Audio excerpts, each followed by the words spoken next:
నమస్తే ఫ్రెండ్స్, నేను మీ Sravani Harsha. Welcome back to our channel. ఇవాళ మన కథ సగటు మనిషి. రచించిన వారు అంగర వెంకట శివప్రసాద్ గారు. కథని చివరి వరకు వినండి. నచ్చితే లైక్ చేయండి. ఈ కథ పైన మీ విలువైన స్పందనని కామెంట్ రూపంలో మాకు తెలియజేయండి.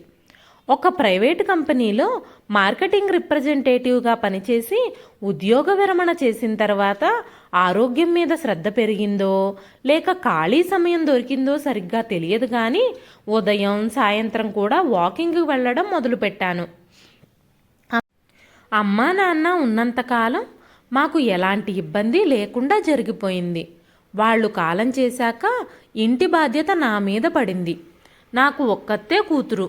దాని చదువు అయిపోగానే పెళ్ళి కూడా చేసేసాం.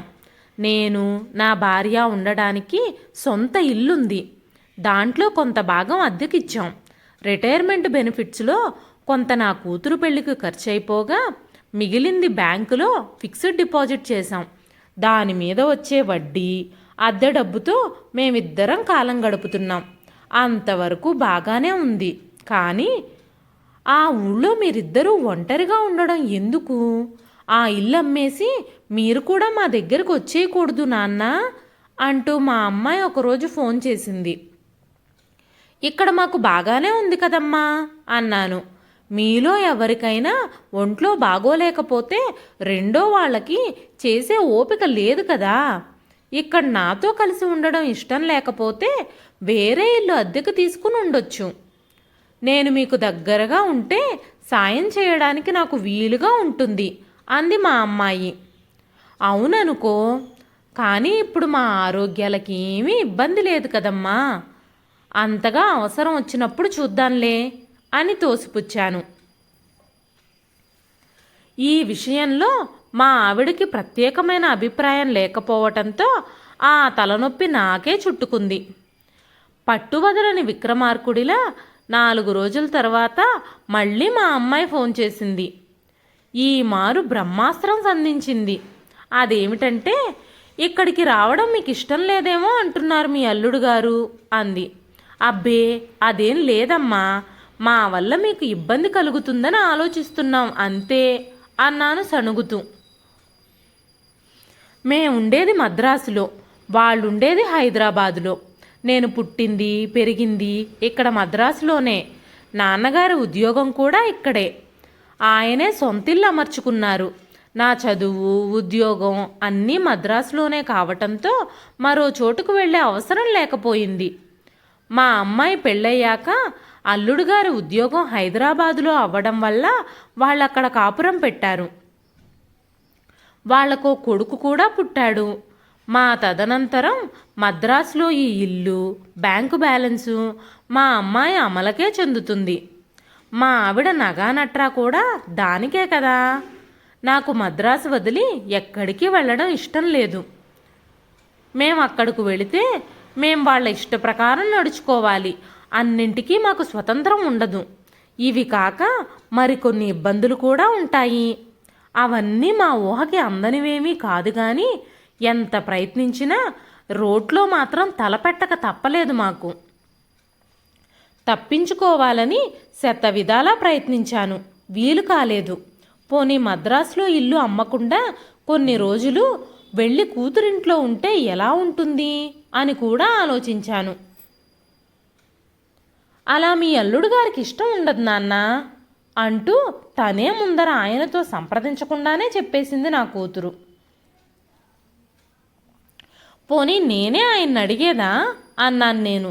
వద్దు, ఆయన మొహమాట పడతారు, మీకు వద్దని చెప్పలేరు, ఆ తర్వాత నన్ను పట్టుకుని సతాయిస్తారు అని చెప్పేసింది నా కూతురు.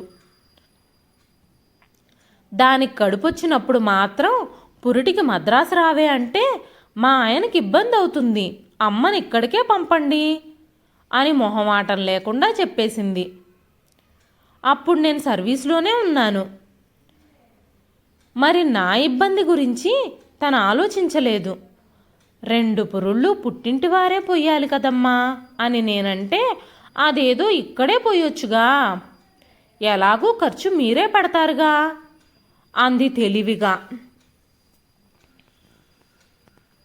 ఆ హాస్పిటల్ వ్యవహారాలన్నీ మీ అమ్మ ఒక్కతే చూసుకోలేదు కదమ్మా అని నేనంటే, పురిటి సమయానికి మీరు సెలవు పెట్టి రండి నాన్న ఇక్కడికి అని ఒక ఉచిత సలహా పడేసింది. ఇక తప్పలేదు నాకు. నా భార్య ముందుగా వెళ్ళింది. పురుడొచ్చాక నేను వెళ్ళాను. పాపం నా భార్య ఒక్కతే ఆ హాస్పిటల్కి ఇంటికి తిరిగింది. పురుడు నార్మల్గా రావాల్సిందే, కానీ మల్టీ స్పెషాలిటీ హాస్పిటల్ వాళ్ళు మాత్రం డబ్బు గుంజడానికి మమ్మల్ని భయపెట్టేసి సిజేరియన్ చేసేశారు. హాస్పిటల్ ఖర్చులు, ఆ తర్వాత నామకరణం ఫంక్షన్ ఖర్చులు అన్నీ మేమే భరించాం. మా వంశంలో మా తాత ముత్తాతల దగ్గర నుంచి అందరికీ ఒక్కొక్కరే సంతానం. ఆ విషయం నాకు మా నాన్న చెప్పారు. ఆయనకి వాళ్ళ నాన్న చెప్పారట. 2-3 తరాల నుండి మా వంశంలో ఆడపిల్లలు పుట్టలేదు. నాకు కూతురు పుట్టేసరికి మా నాన్న ఎంతో సంతోషించారు.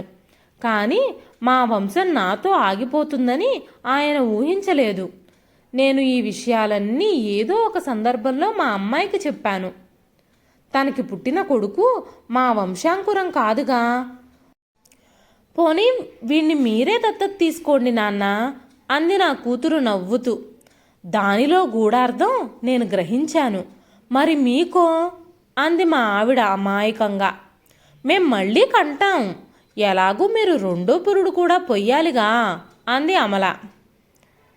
అదిగో అప్పట్నుంచి దాని గురించి ఎప్పుడు ఎక్కడ మాట్లాడినా నా కూతురని చెప్పడం మానేసి అమల అని చెప్పడం మొదలుపెట్టాను. నువ్వు మళ్ళీ అంత కష్టపడొద్దు. ఆ ఖర్చు కావాలంటే నీ అకౌంట్లో జమ చేస్తాను. ఈ కాలంలో ఒక్కళ్ళని పెంచడమే కష్టంగా ఉంది. వీణ్ణి బాగా చదివించి పెంచి ప్రయోజకుణ్ణి చెయ్యండి చాలు అన్నాను నేను. ఆ మర్నాడే మేమిద్దరం మా ఊరికి బయలుదేరాం. అమ్మను మరో 2-3 నెలలు ఇక్కడ ఉంచకూడదా నాన్న అందమల. అందులో నాకు అభ్యర్థన వినిపించలేదు. లేదమ్మా, నాకు అక్కడ ఇబ్బందిగా ఉంది అన్నాను నేను పొడిపొడిగా. పోనీ మీరు లాంగ్ లీవ్ పెట్టి మీరు కూడా ఇక్కడ ఉండొచ్చుగా అని అడిగింది అమల. దాని అవసరం నాతో కాదు, వాళ్ళమ్మతో, దాని చాకిరీ కోసం. అలా వీలు పడదమ్మా, మరో 2 ఏళ్లలో రిటైర్మెంట్ ఉంది కదా అంటూ అమల కోరికని సున్నితంగా తోసిపుచ్చాను. మేం వెళ్ళడం తప్పదు అని చెప్పాను.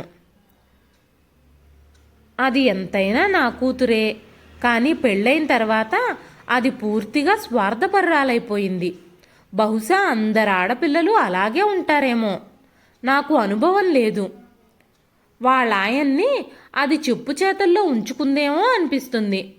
ఇద్దరూ ఒకే మాట మీద ఉండడం మంచిదే, కానీ అతిగా పోతే అనర్థాలకి దారితీస్తుందని తెలుసుకునే వయసు దానికి లేదు. అందువల్ల ఇతరులు ఇబ్బందులు పడతారని తెలియదు దానికి. పర్యవస్థానం ఎటు దారి తీస్తుందో వేచి చూడాలి. ఆ తరువాత నేను రిటైర్ అయ్యాను. అమల పోరు ఎక్కువైపోయింది. ఎందుకంటే వాళ్ళ సొంత అపార్ట్మెంట్కి కట్టవలసిన అప్పు వాళ్ళ ఆయన ఒక్కడి వల్లే సాధ్యపడ్డం లేదట. తను కూడా ఉద్యోగం చెయ్యాలని వాళ్ళ ఆయన అన్నాడట.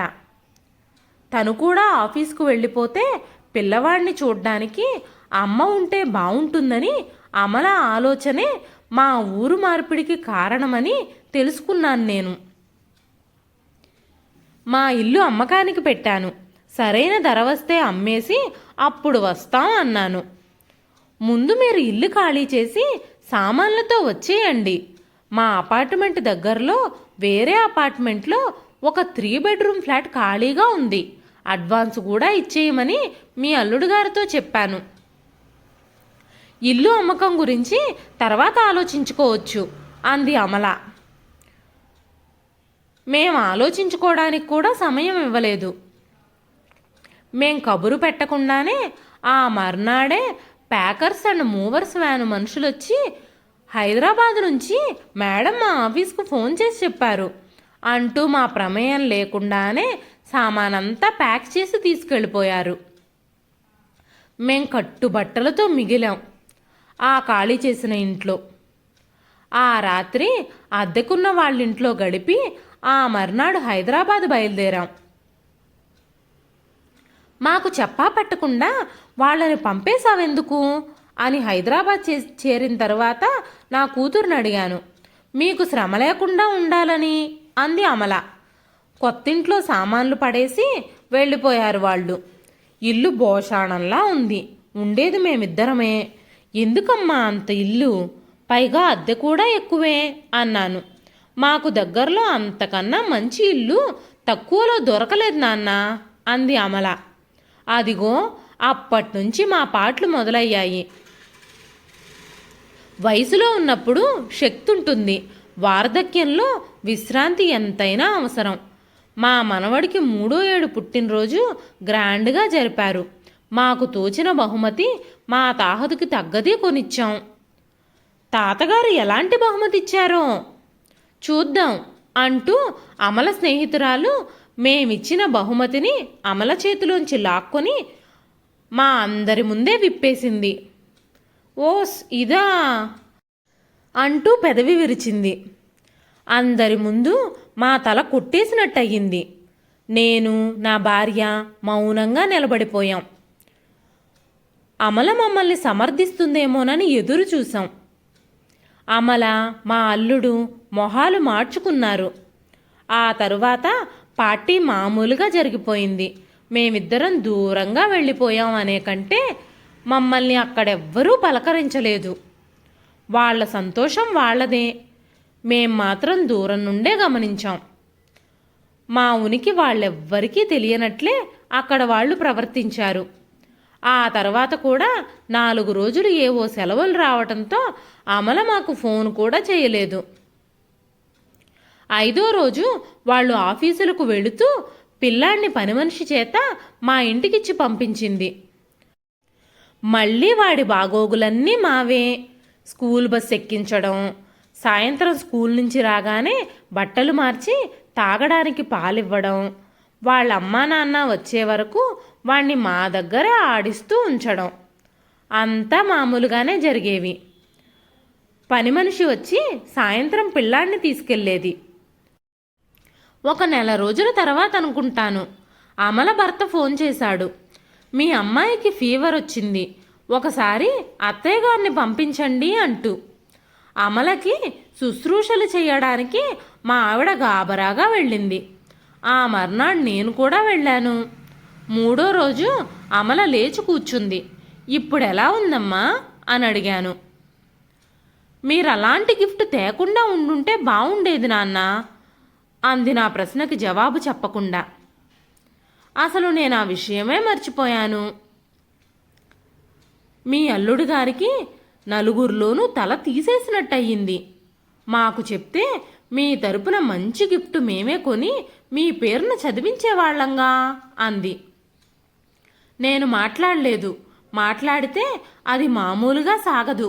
వాదోపవాదాల వల్ల లాభం లేదు. అలాగని నన్ను నేను సమర్థించుకోవడం కూడా అప్పటి పరిస్థితుల్లో మంచిది కూడా కాదు. నాకు మౌనమే శరణ్యం. ఆ తరువాత మా రాకపోకలు యాంత్రికమే. పచ్చళ్ళు, కూరలు మా ఆవిడ పంపుతూనే ఉండేది గిన్నెల నిండుగా. అట్నుంచి ఖాళీ గిన్నెలు తిరిగొచ్చేవి. కూతురుకే ఇస్తున్నాం కదా అని సరిపెట్టుకునేది మా ఆవిడ. కానీ నేను మాత్రం సమాధానం పడలేదు. రోజు 2 పూట్ల నేను ఇక్కడ కూడా మానకుండా వాకింగ్ చేస్తున్నాను. మరో 2 ఏళ్ళు అలా గడిచిపోయాయి. ఆర్థికంగా నాకు ఖర్చులు తట్టుకునే శక్తి లేకపోయింది. మా ఇల్లు అమ్మకానికి పెట్టాం కానీ అనుకున్నంత రేటు రాలేదు. ఓ ఫ్లాట్ హైదరాబాదులోనే నా పేరు మీద కొన్నాను. కానీ అది మేం ప్రస్తుతం ఉన్నదానికి దూరంగా మా అమ్మాయికి నచ్చిన ఏరియాలో దొరికింది. మేము అక్కడికి వెళ్ళే ప్రసక్తే లేదు. అందుకే అది అద్దెకిచ్చేశాం. అద్దె తక్కువే. మేం మాత్రం తప్పనిసరి పరిస్థితుల్లో ఆ ఖరీదైన అద్దె ఇంట్లోనే ఉంటున్నాం, ఇష్టం లేకపోయినా. ఇల్లు కొనగా మిగిలిన డబ్బు బ్యాంకులో డిపాజిట్ చేసుకున్నాం. నేను మరింక వేటి గురించి ఆలోచించడం మానేశాను. నేను నిమిత్త మాత్రంగానే ఉంటున్నాను. ఆ రోజు ఉదయం వాకింగ్కి వెళ్ళి తిరిగి వస్తూ ఉంటే దారిలో కాస్త అలసటగా అనిపించి ఒక దగ్గర ఆగాను. ఒక చెట్టు నీడలో కాసేపు విశ్రాంతి తీసుకుందామని కూర్చున్నాను. ఇంతలో ఒక అమ్మాయి నా దగ్గరకొచ్చి, తాతగారు, ఈ కొబ్బరి బొండం తాగండి, అలసట తీరుతుంది అంటూ నా చేతికి కొబ్బరి బొండం అందించింది. మరేమీ ఆలోచించకుండా ఆమె చేతిలోంచి కొబ్బరి బొండం తీసుకుని తాగాను. ఆ తరువాత ఆ అమ్మాయి వైపు చూశాను. నా మనవడి వయసే ఉంటుంది. దూరంగా ఒక ఆడమనిషి బండి మీద కొబ్బరి బొండాలు అమ్ముతుంది.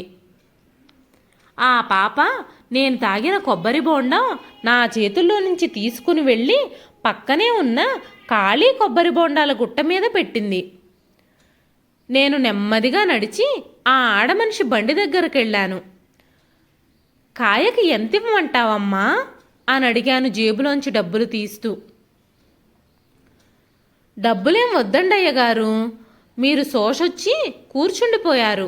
నా కూతురు అది చూసి నా చేతుల్లోంచి కాయలాక్కుని మీ దగ్గరకొచ్చి ఇచ్చింది అందామె. ఏది ఏమైనా నీ కాయ నీళ్లు నా ప్రాణాలు కాపాడాయి అన్నాను డబ్బులు చేతికిస్తూ.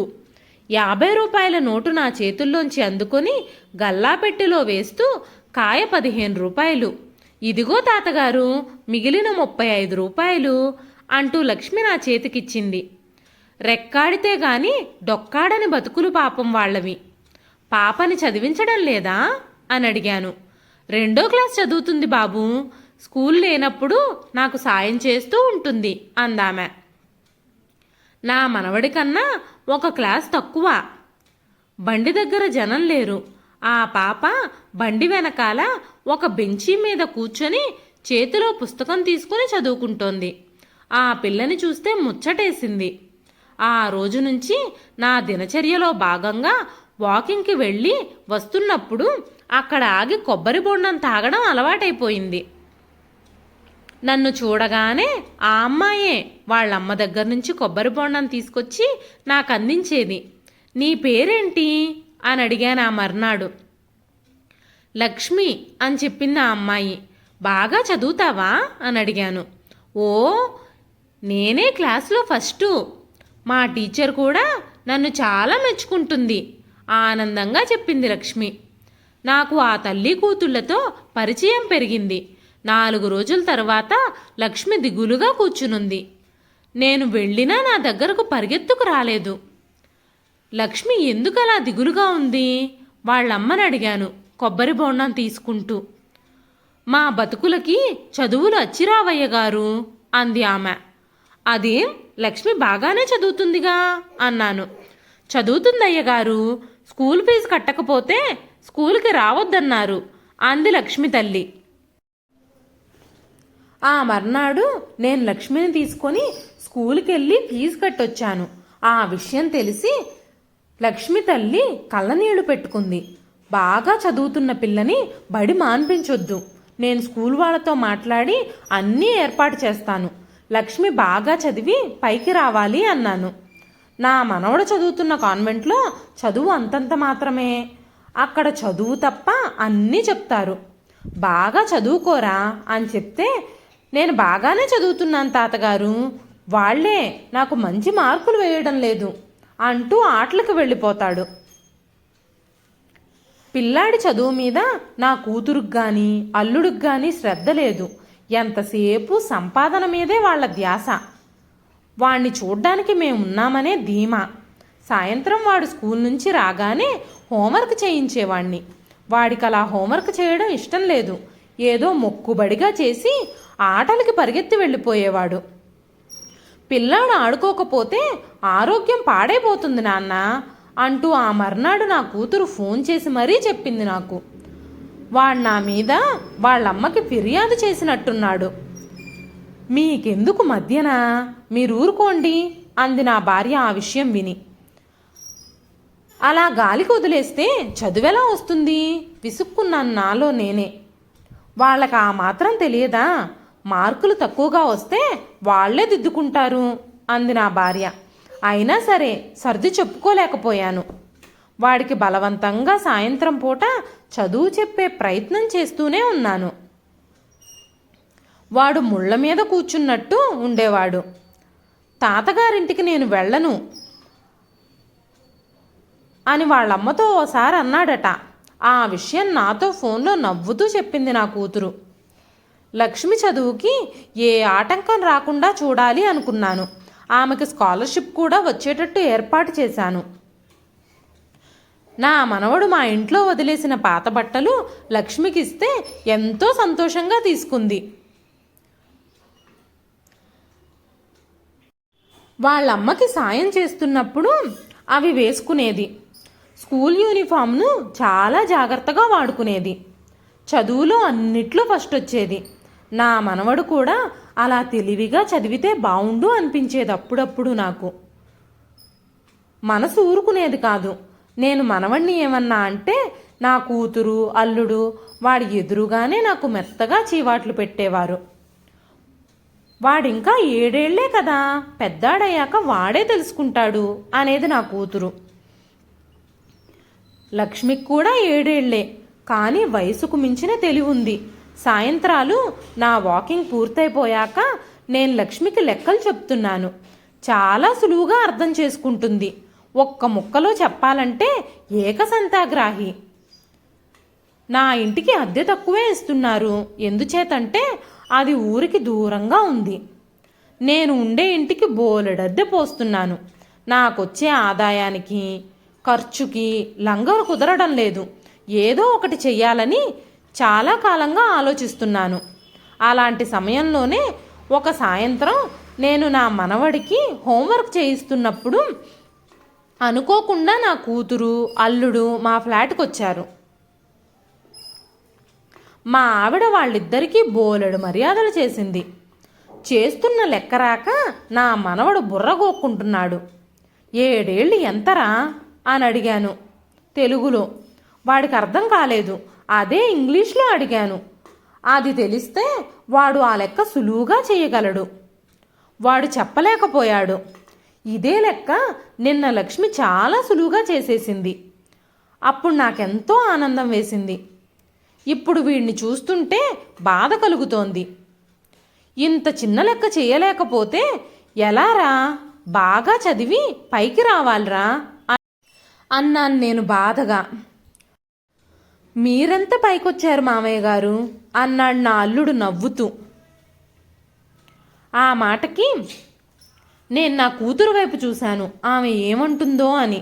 ఆమె తన భర్తని సమర్థిస్తూ పక్కపక్క నవ్వేసింది. అప్పుడే నిశ్చయించుకున్నాను నేను నా సొంత ఇల్లు ఖాళీ చేయించి నేను అక్కడికే వెళ్ళిపోవాలని. ఇదండి ఈరోజు కథ. కథ నచ్చితే ఒక లైక్ చేయండి. ఈ కథ పైన మీ విలువైన స్పందనని కామెంట్ రూపంలో మాకు తెలియజేయండి. మరెన్నో ఇలాంటి ఇంట్రెస్టింగ్ కథల కోసం మన ఛానల్ని సబ్స్క్రైబ్ చేసుకోండి. మరొక మంచి కథతో మళ్ళీ కలుస్తానండి. అంతవరకు సెలవు.